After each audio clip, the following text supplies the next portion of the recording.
ဟုတ်ကဲ့ရောဒီကိုလေးမှာအကိုင်းလေးတွေထန့်နေတယ်ပြစရာရှိတော့အဲ့မှာအဲ့ဒီအောင်အကိုင်းဖြတ်လိုက်မဟုတ်ဒီဘက်အမှန်ပါလေကျွန်တော်ကလေဒီကိုင်းဖြတ်ချင်တာအာအဲ့ဒီပြတဲ့ကိုင်းဖြတ်ချင်တာဘာဖြစ်လဲဆိုတော့ဒီမှာကိုင်းနေမနေဘူးဒီအောက်ထပ်မှာပဲကိုင်းနေမနေဘူးဒီအောက်ထပ်မှာပဲကိုင်းနေမနေဘူးဒီမှာမကြည့်ပိတ်ဟိုဘက်နေမှာရောအဲ့တော့အပေါ်မှာလည်းတစ်ထပ်ရှိတယ်ဒီကောင်ကဒီကိုင်းကထိုးတက်သွားတယ်ပြီးတော့ဟိုမှာအပေါ်ကိုင်းတော့တွားပြီးတော့မှစုံတယ်အဲ့ဒါဒီဘက်မှာလည်းအကိုင်းရှိတယ်အကိုင်းနေမနေဘူးအဲ့တော့ဒီလိုမျိုးလောက်အဲ့ဒီကိုင်းဖြတ်ထုတ်ကျွန်တော်ညီကိုတွေကျွန်တော်ဖြတ်တယ်ဆိုတော့အကြောင်းရင်းကျွန်တော်မှအကြောင်းပြချက်ရှိတာဒီမှာလေဒီမှာကြည့်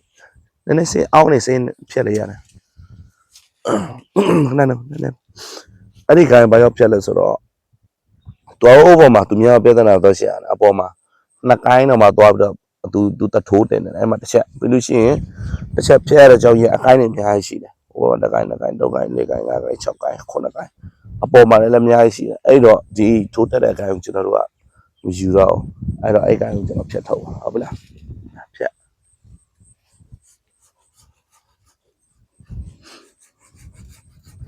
နည်းနည်းကတ်တွင်ကွာသွားတယ်နည်းနည်းကတ်တွင်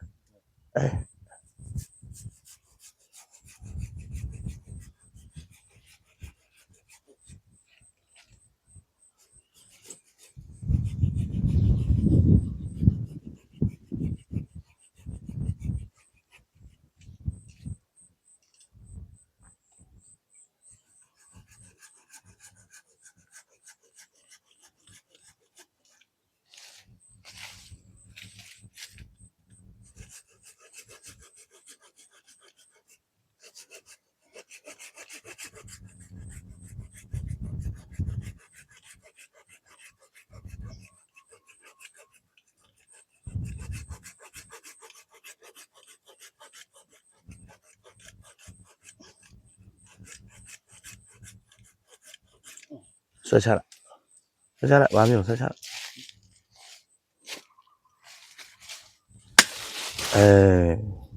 ရပြီကဲအဲ့ဆိုဒီမှာကြည့်အပေါ်မှာအကုန်လုံးလုတ်ကုန်ပြီတွေ့တယ်မလားကျွန်တော်ညီကိုလုတ်ကုန်ပြီဒီအောက်မှာလည်းတစ်ကိုင်းနှစ်ကိုင်းသုံးကိုင်းလေးကိုင်းငါးကိုင်း6ကိုင်း9ကိုင်းလောက်ရှိတယ်လေဟုတ်လားအမှန်တကယ်ဆိုလို့ရှိရင်သူကတပတ်ပင်ပတ်လက်တဆင်းဆိုလို့ရှိရင်အများဆုံး6ကိုင်းပေါ့9ကိုင်းလောက်ရှိတယ်ဖြတ်ထုတ်လို့ရတယ်ဟုတ်လားအဲ့ဒါလေးကိုကျွန်တော်ညီကိုလေးကိုပြဖြစ်ပါတယ်โอเค